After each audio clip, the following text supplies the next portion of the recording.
This is the Aftermarket Radio Network.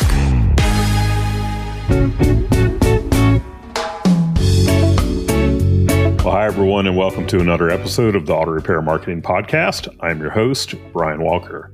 And today, I'm going to be talking about your role in working with marketing partners. But first, I want to thank our friends at RepairPal for providing this episode.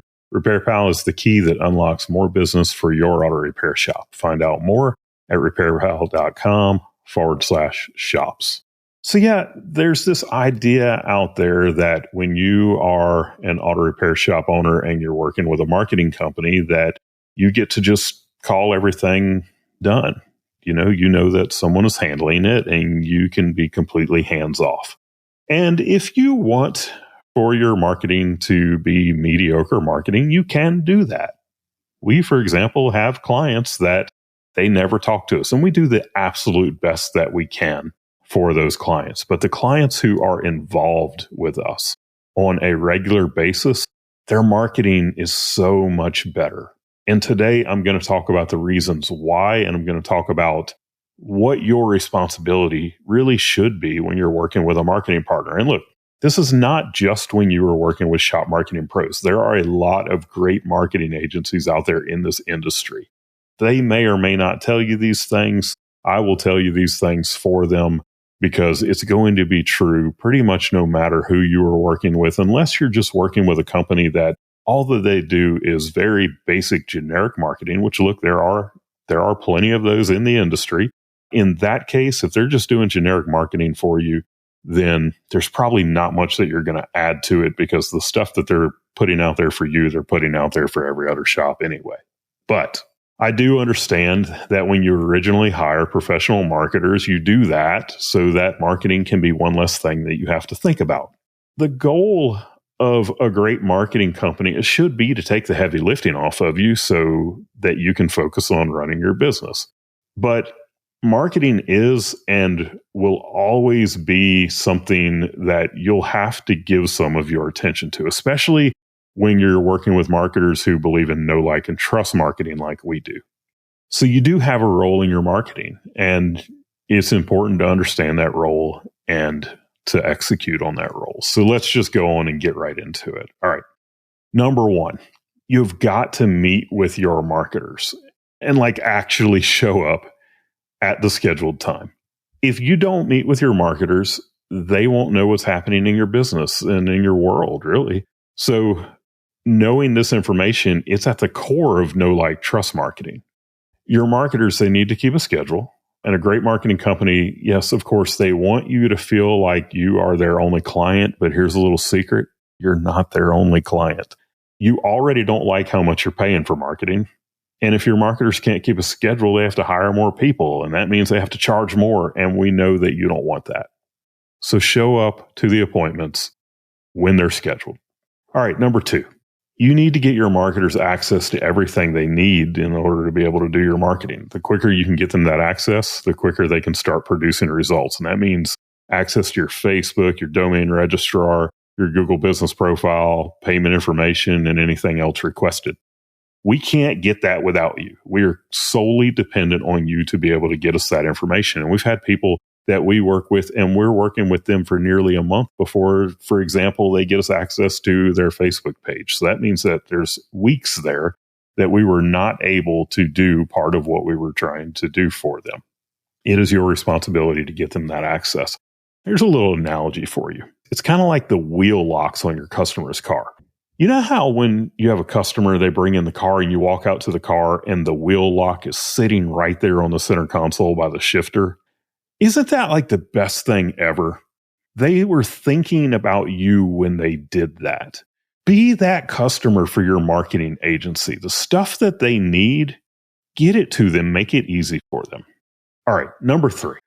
When your marketers meet with you, be prepared to tell them what's happening in your world. Things like, did you make a hire? They should want to know that. Did you fire someone? You definitely want them to know that unless you want to celebrate on social media the birthday of someone that you just fired, which you probably don't want to do. So let them know when you have someone who is no longer working, they're no longer part of your team, we should say. Did any of the team members have a new baby, buy a new house, get married, or have other big life events that are worthy of celebrating? Did you buy any new equipment or get recent training or certifications? Because your marketers want to know that. Is there a road construction project or a major weather event near your shop? They want to know that, and you want them to know that. Number 4, are you seeing any common trends, common repairs in your auto repair shop? Because great marketers can take information like that and do some really awesome marketing with it.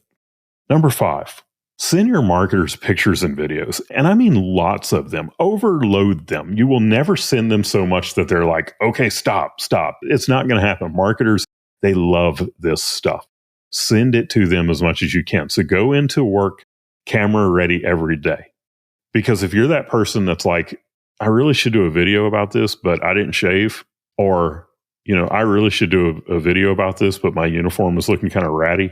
Don't let stuff like that keep you from being able to do things that are going to make your business money. So go into work camera ready every day and get out of your comfort zone and expect the same from your staff.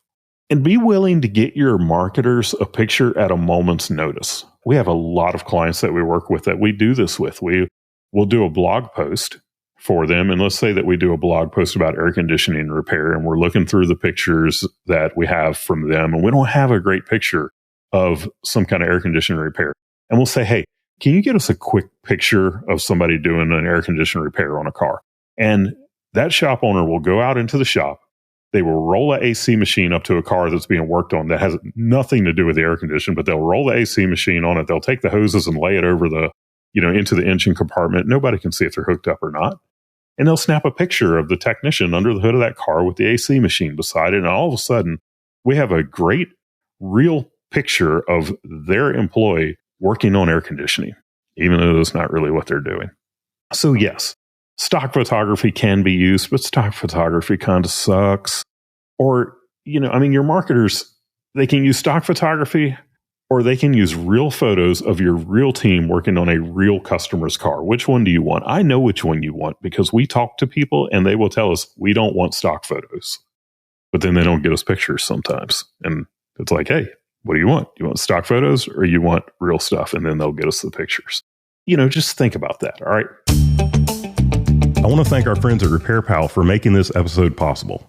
They're on a mission to put trust back in auto repair. You're an honest shop that delivers high quality work and great service, right? Well, millions of consumers looking for mid to major mechanical repair look for shops like yours in the Repair Pal Trusted Network. Contact them to get certified today and receive 1 month free service at repairpal.com/shops. Being in the Repair Pal Certified Network helped us grow our shop's business, and it can help yours too with new customers and a higher ARO. Plus, you don't have to worry anymore about arguing with customers over price because shops in the Repair Pal Certified Network are trusted by consumers for being fair priced, not low priced, fair priced. You have to be in it to win it. So head over to repairpal.com/shops to learn more and set up a call. When you sign up, you'll get 1 month of service free and save $150 off certification. Number 6, share your thought leadership with your marketers. Your shop is unique. Your knowledge is unique. And you and your team are unique. People choose your shop for a reason, and it's not because you're just another auto repair shop. Your thought leadership is why people trust you. And it can be used to make great marketing. One of the things that I tell our clients a lot is if we're doing a blog for them and that blog is on a really specific topic, for example, like we're going to do a blog about the 5 most common repairs that need to be done on a Duramax diesel engine. So we'll reach out to the client and say, hey, can you send us, and look, to make it easy, you can voice it to us while you're driving home today.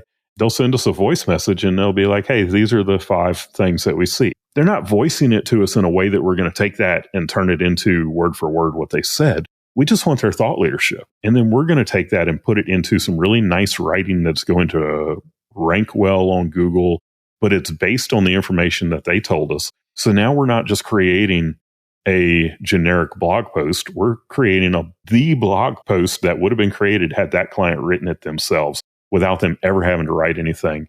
And they're just voicing it to us while they're driving home or, doing something else. It's not taking away a minute of their day because they're doing it while they're doing something else. All right. Number 7. Ooh, you might not like this one. Introduce your marketers to your coach. All right. But here's the part that you're not going to like. Give your marketers permission to tattle on you to your coach when you're not doing your part. We have a coach that we work with, Chris Cotton. Chris has actually got a podcast on this network that you can find. It's the Weekly Blitz with Chris Cotton. Great podcast. But Chris is he's a longtime friend of Shop Marketing Pros. He's a great friend of me personally. And we work with a lot of Chris's clients.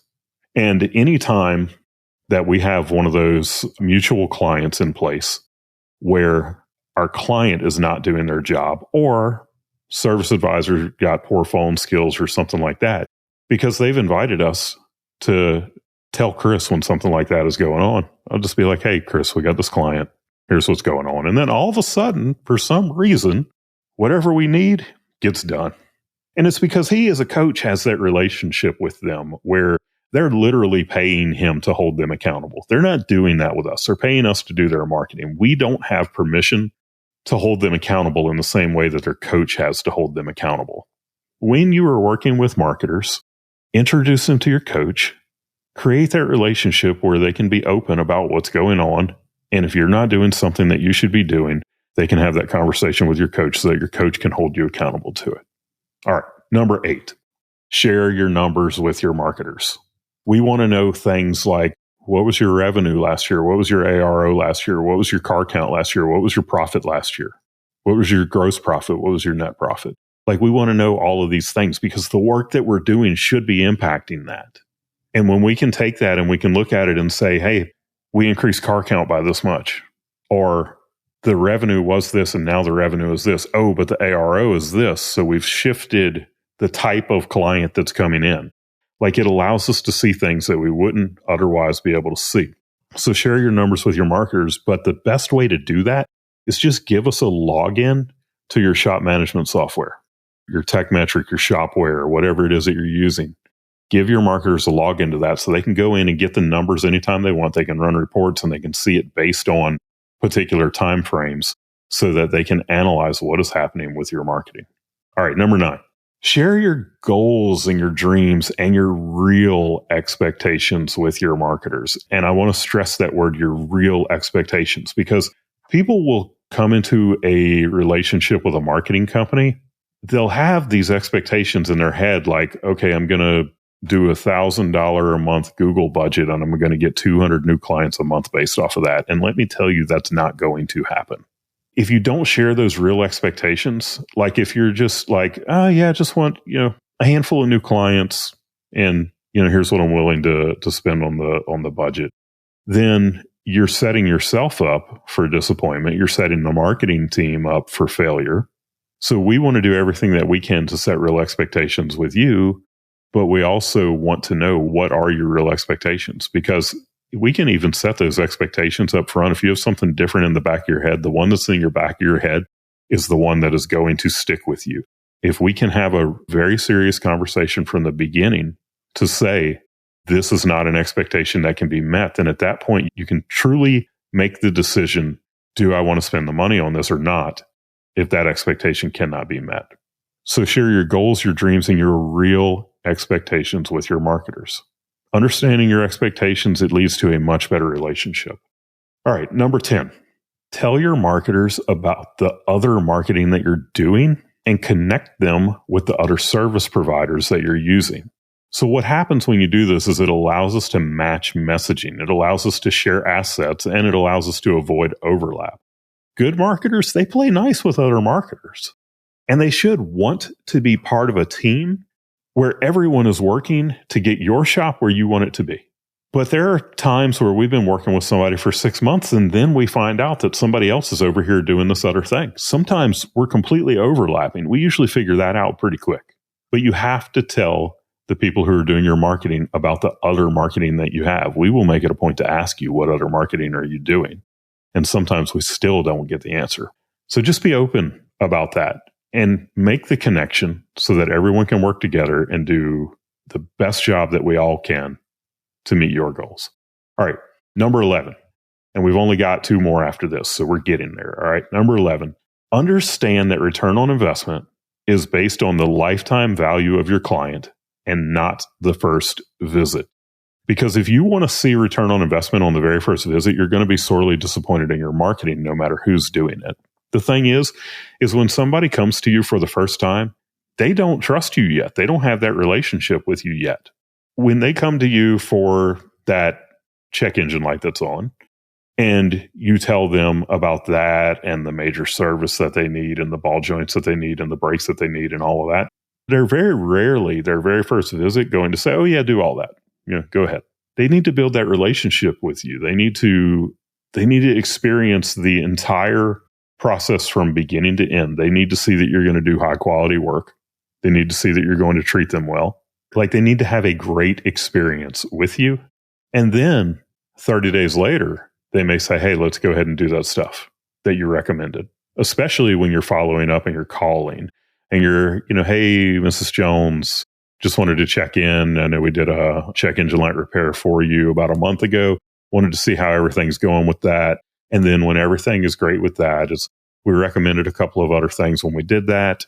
Would you like to get the car in so we can do it? And they're much more likely on that second time to approve those things. But on the first visit, they may not have even paid as much as it took to get them in the door that first time. And that's common because, look, marketing is not cheap. It doesn't cost $30 to get somebody to come into your shop. It costs probably $200 to $300 to get somebody into your shop for the first time. So you have to base your return on investment on the lifetime value of a customer and not the first visit, please. All right, number 12. Do the things that your marketers cannot do. Go to BNI. Get involved in your local chamber of commerce. Host events at your shop. Be a pillar in your local community, because this all makes your marketing more effective. The shops that do these things, they're going to see much better results from their marketing. And you think, well, how in the world is going to a chamber of commerce function going to improve the Google Ads results that you're doing for me? Well, it's like this. When somebody has already heard your name, they've forgotten about you. They're looking for an auto repair shop. They've already heard your name because you're involved in your community. And then they do a search and that Google ad comes up. When they see your name that they recognize and the 2 other shops' names that they don't recognize, guess which one they're going to click on?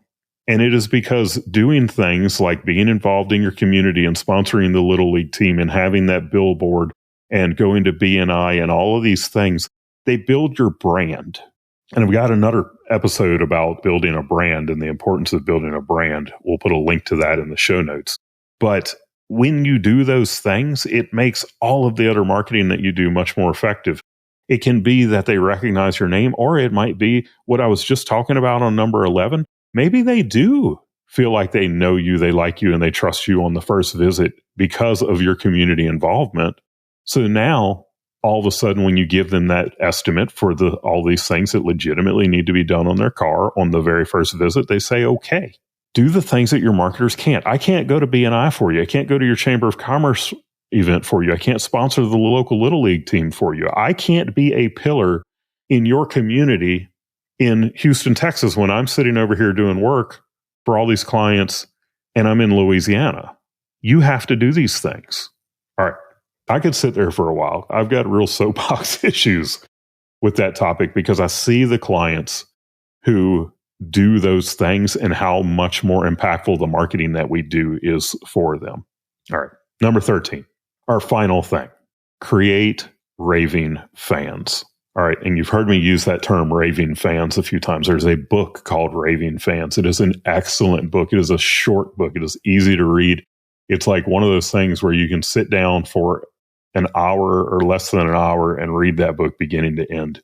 And it will make you think of so many ways to create amazing customer experiences in your shop.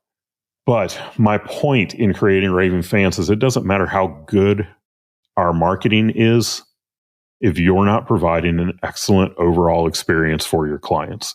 That means you're great on the phone, you're great when they're standing in front of you, and you're great at actually fixing the cars, which I talk about that sometimes also, how much fixing the cars is part of your marketing and you don't even realize that that is part of your marketing.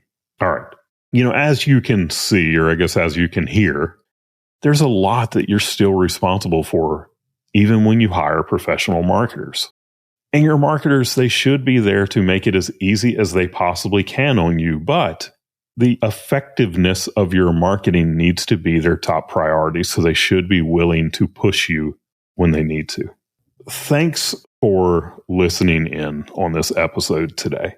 I know that this one was a little bit different. It might be the most important one that you're working with, though. But, if you're working with professional marketers, especially if you're working with marketers and you think my marketing is just handled and I can stay out of it, because that is so far from the truth.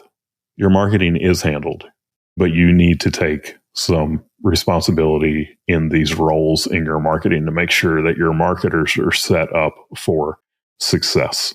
All right. Remember, we are just one of a handful of podcasts on the Aftermarket Radio Network. You can find the others at aftermarketradionetwork.com. I want to thank our sponsors, RepairPal, for providing this episode, and I want to thank you for listening. I hope that you'll listen in again next week. And until then, go fill those bays. You've been listening to the Auto Repair Marketing Podcast with Kim and Brian Walker. Follow the podcast on your favorite listening app. Find their emails in the show notes and visit them at shopmarketingpros.com. Let Kim and Brian know what you want discussed, because they're all about advancing the aftermarket.